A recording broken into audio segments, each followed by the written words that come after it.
Dahil nag-crave po tayo sa kebab, narito po gumawa po tayo ng low carb kebab. Mas okay din po kasi na tayo po ang gagawa po. At pamalit ko sa rice, boiled egg po. So narito po yung ating mga ingredients, sibuyas, parsley po.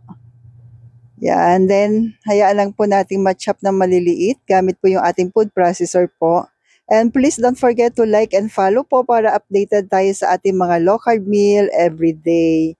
And kung okay lang po, pa-comment naman po kung taga saan po kayo po para alam ko lang kung saan aabot ang aking low carb kebab.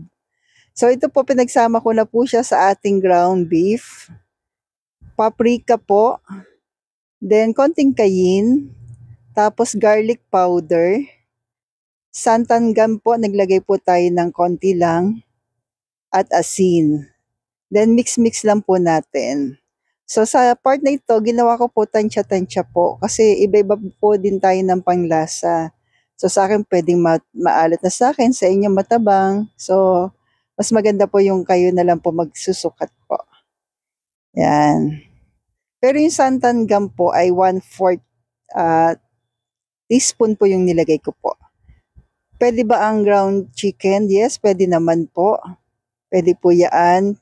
Pork, pwede rin naman po. Yan, depende po sa available na meron po kayo. So yung ating mga natural herbs ay available sa Judder's Grindahan. Then gumamit po ako dito ng stick para po makagawa lang po ako ng ano po, ng kebab. So depende na po, parang siyang sa ano lang din, sa skinless, yung medyo mahaba lang ng konti. Yan, then i-grill na po natin. Electric grill yung ginamit po natin dito. So ganito lang po kalaki. Yan. Ang sarap po nito ka low carbs. Gamit yung mga natural na herbs na ginagamit natin po sa low carb.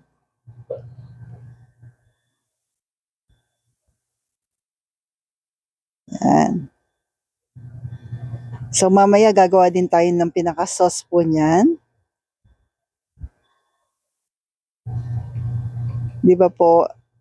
Pwede rin naman siya kung wala po kayong electric grill. Yan. Yung sa mga ihaw lang po. Pwede naman.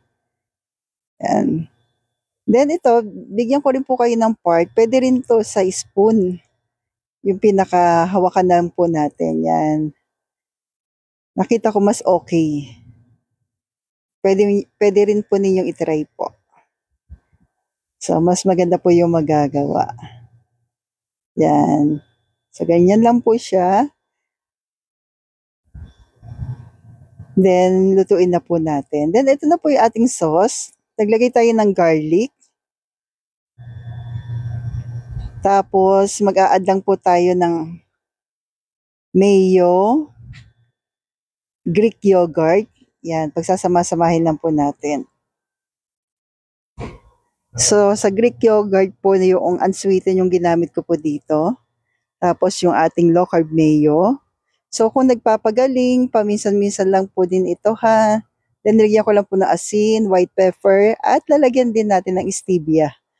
Kaya yung unsweetened na Greek yogurt yung nilagay natin. Kasi maglalagay po tayo ng stevia po. Then, mix lang po natin. So, mag-add na lang po kayo kapag medyo matabang para sa inyo po. Tikman-tikman na lang natin. Pwede kayo dito mag-add ng pipino po sa pinaka po natin. Yan. So, ito na, meron na tayong sauce ng kebab.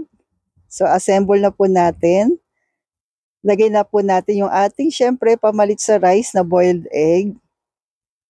Pwede ba yung mga cabbage rice? Pwede ba yung mga gulay? Pwede naman po, green leafy vegetable. Pero paalala, mas kailangan natin ng protina. So, dapat mas marami ang protina po. Then, yung ating meat, nalagay na natin sa ibabaw. At yung ating low carb po na sauce ng kebab. So, pwede nyo na lang dagdagan ng slice na pipino or tomato. Yan. So, kain na po tayo. Nawa po nagustuhan nyo po. Stay healthy, stay low carb po. God bless.